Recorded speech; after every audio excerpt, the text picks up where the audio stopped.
Hello, Lord Mayor. Welcome to Singapore. We're absolutely delighted to have you here. The first stop of a very exciting visit, which will also take in China and Japan. Indeed. Thank you for taking the time to be out here with us. And to kick us off, maybe you could tell us a bit more about the role of a Lord Mayor. What actually is it? Well, it involves a number of things, but the most important part of it is to be the ambassador for UK financial and professional services, and also the ambassador for London as a global financial centre. There is a lot of flummery that goes with it as well, including attending the coronation in special gowns and holding items of regalia. But the most important thing is that financial aspect. And particularly your work on London, when you're talking to business people across Asia Pacific, what are you telling them about London? Why is London so important to the global economy? Well, London has always been, the main international global financial centre. And the reason for that is that there is such huge breadth and depth of talent in that square mile, and more broadly across, of course, to Canary Wharf and now with the hedge fund industry in Mayfair too. But we have vast amount of money that's being managed in the UK, £11.6 trillion, of which about 40% is from overseas asset owners. And the reason that they put their money into London is because of three fundamental foundation stones, if you like, of London as a global financial centre. One is a system of parliamentary democracy that works. Second is the independence of the judiciary and the primacy of the rule of law. And the third is a very well-respected global regulator. And it's no secret, of course, that at the moment we're all tackling pretty challenging global economic headwinds. What makes London unique in that setting, particularly when you're navigating a difficult economic environment? Well, I think it's the fact that we sit in the middle of such huge flows. There is enormous liquidity in the markets that we operate in. We're the largest player in foreign exchange and derivatives. We clear still 90% of euro-denominated securities, the deepest bond markets, both corporate bonds and green bonds. So there is this huge breadth and depth to the UK there, and great expertise. We've always attracted the best and the brightest to London, and every time I go abroad and meet senior financial leaders and politicians, the last thing they say to me as I leave the room is, Lord Mayor, London is our favourite city in the world. I know that's true. I've been in meetings like that. There's obviously quite a lot of debate at the moment around our capital markets and some of the new plans that the UK government has been setting out around them. Maybe you could share your views on how you think the capital market will develop in the UK. Yes, I think the interesting thing in the UK right now is that there is a real debate about regulation, and whereas you're seeing a tightening of regulation in most financial centres around the world, in the UK, I think we're having a review of that, and we're passing some legislation at the moment, the Financial Services and Markets Bill, and within that there is the introduction of a new secondary objective for our regulators of competitiveness and growth. And I know that they have come, our regulators have actually been over very recently in Singapore talking to the regulators here about how that works. It's important that regulators don't just regulate risk completely out of the market. Financial services operate with risk. That's what we do.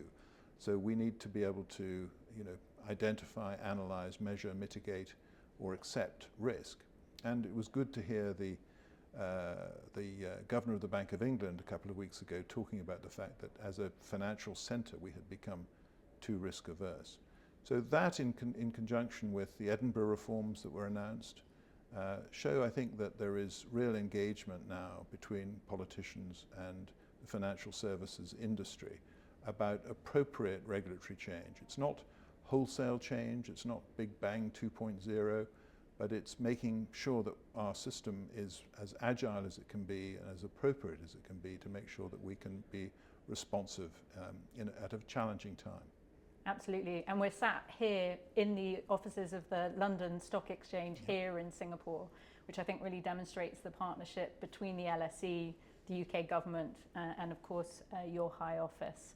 So we're looking forward to seeing how these changes materialise for businesses across the region who are interested in the UK.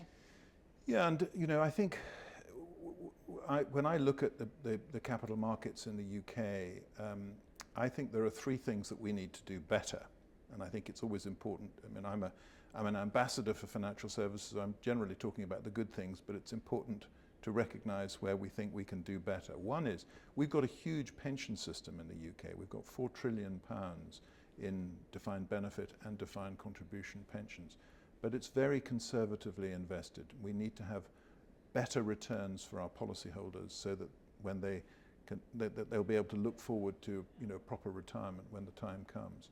In order to do that, we need to have more exposure to some of the unlisted asset classes like infrastructure loans, private debt, private equity, real estate. We've only got 7% of £4 trillion invested in those asset classes. And when you look at some of the most sophisticated investors in the world and pension funds in the world, that's between 35 and 50% in those asset classes. So that is one area that we need to go into. And the other issue, frankly, is we have seen, and this is a phenomenon of many markets, a de-equitization, partly to do with the fact that private equity has become so large, so a lot of public companies have been privatized. But we must always be conscious of the need to have as much liquidity in our equity markets as possible. That will always encourage listings and equities being traded. I think that's absolutely right. I mean, what we've seen over the last few years is how the global economy is changing so quickly. And both London and the UK have demonstrated that they can adapt and evolve. And ultimately, that's going to be in the interest of our economy. Yeah, so there's a huge amount of work going on in this space. The FCA has talked about changing the listing rules. We've had 3 big reviews, one by Lord Hill, one by Ron Khalifa on fintech, and more recently on secondary listings by Mark Austin. The Chief Executive of the London Stock Exchange, Julia Hoggett, has convened a private sector group, the Capital Markets Industry Task Force. So there's a huge amount of work going on. So all of the best and the brightest brains are coming together to tackle these challenges. And if I can ask you one final question, Lord Mayor, very, very important. For all those people who are visiting London over the summer, what is your number one tip? Where's your favourite place to go in London and spend some time? Gosh, I don't get a lot of time. Of course, that's a given. But I'm based for my year at the Mansion House in the middle of the City of London. And my wife and I live there for the course of this year. So what we do love to do at the weekends is walk around the city. We've got absolutely beautiful things to see. We've got all of the Wren churches. There are 24 Wren churches. I'm trying to go to each of them in the course of my year. This is the 300th anniversary of the death of Sir Christopher Wren. His pièce de résistance was St Paul's Cathedral, which of course sits right at the centre of the city. And around, London grew up as a maritime centre. So down by the river, where the Tower of London is the old Port of London, and the walks along the river are absolutely stunning. So we do a huge amount of walking at weekends to blow the cobwebs away and see everybody. The great thing about a square mile, if you're starting in the centre, you only have to go 800 yards in any direction and you're at the border. Well, thank you for that tip, and thank you very much for coming out here to Asia Pacific, and best of luck with what we know is going to be a very exciting and impactful visit. Thank you. I'm looking forward to it.